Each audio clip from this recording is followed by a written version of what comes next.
इन दिनों मराठा आंदोलन का जिन एक बार फिर से बोतल से बाहर निकल आया है और पूरे महाराष्ट्र के अलग अलग इलाकों में हिंसा भड़क उठी है। आखिर क्यों एक बार फिर से मराठा आरक्षण को लेकर हिंसा हो रही है? क्या है इसके पीछे के कारण और इस आंदोलन में लोग आत्महत्या क्यों कर रहे हैं? पूरी जानकारी इस रिपोर्ट में देखिए।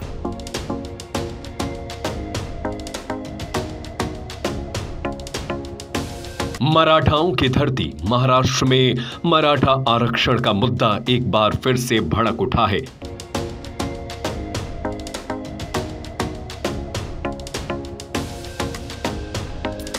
जालना में 1 सितंबर को भड़की हिंसा के बाद राजनीति गरमाई हुई है। मराठाओं के लिए नौकरियां और शिक्षा में आरक्षण की मांग करने वाले हजारों प्रदर्शनकारियों पर पुलिस के लाठीचार्ज के बाद हिंसा भड़की थी, जिसके बाद हिंसा बड़े पैमाने पर जुलूस, प्रदर्शन और बंद के रूप में महाराष्ट्र के कई जिलों में फैल गई है।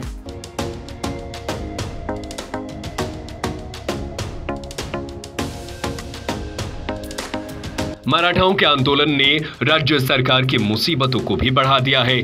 आंदोलन पर आश्वासनों को लागू करने के लिए मराठा आंदोलनकारियों ने राज्य सरकार को अल्टीमेटम भी दे रखा है। मनोज जारंगे अब इस मुद्दे पर पीछे हटने को तैयार नहीं है, बल्कि आंदोलन तेज करने की धमकी दे रहे हैं। आखिर ये आंदोलन फिर से क्यों भड़का और क्यों हिंसा का मामला सामने आया? दरअसल 29 अगस्त को मराठाओं के लिए नौकरियों और शिक्षा में आरक्षण की मांग को लेकर हजारों प्रदर्शनकारी जालना जिले के अंतरवली सारथी गांव में इकट्ठा हुए थे। यहां मराठा मोर्चा के संयोजक और आंदोलन का नेतृत्व कर रहे मनोज जारंगे भूख हड़ताल पर बैठे थे। जब जारंगे की हालत बिगड़ने लगी तो पुलिस ने उनको भूख हड़ताल खत्म कर अस्पताल में भर्ती होने के लिए मजबूर किया। इसको लेकर आंदोलनकारी नाराज हो गए और प्रदर्शन करने लगे। हालात इतने खराब हो गए कि भीड़ को तितर बितर करने के लिए पुलिस को लाठीचार्ज और आंसू गैस का सहारा लेना पड़ा। बाद में प्रदर्शनकारियों ने पुलिस पर पथराव किया और वाहनों को आग के हवाले भी कर दिया। जालना में हुई इस घटना के बाद सोलापुर, औरंगाबाद और नागपुर समेत महाराष्ट्र के कई शहरों में मराठा समुदाय के लोग धरने पर बैठ गए।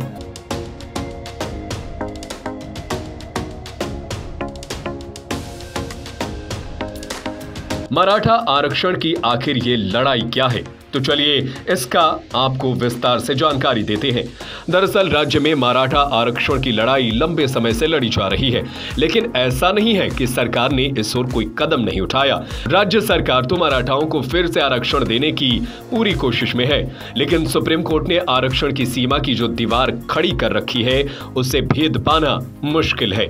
साल 2018 में महाराष्ट्र सरकार ने कानून बनाकर मराठा समुदाय को 13% आरक्षण दिया था, मगर मई 2021 में सुप्रीम कोर्ट की 5 जजों की संवैधानिक बेंच ने मराठा आरक्षण पर रोक लगा दी और कहा कि आरक्षण को लेकर 50% की सीमा को नहीं तोड़ा जा सकता है।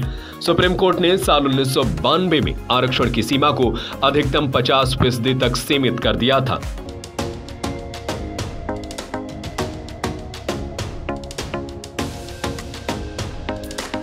मराठा समुदाय के लोगों की मांग है कि हमें नौकरियों और शिक्षा में आरक्षण दिया जाए, जैसे पिछड़ी जातियों को मिला हुआ है। मराठाओं का दावा है कि समुदाय में एक छोटा तबका है जो समाज में ऊंची पैठ रखता है, लेकिन समुदाय के बाकी लोग गरीबी में जी रहे हैं, जबकि सुप्रीम कोर्ट इस बात से इनकार कर चुका है कि मराठा समुदाय पिछड़ा हुआ है।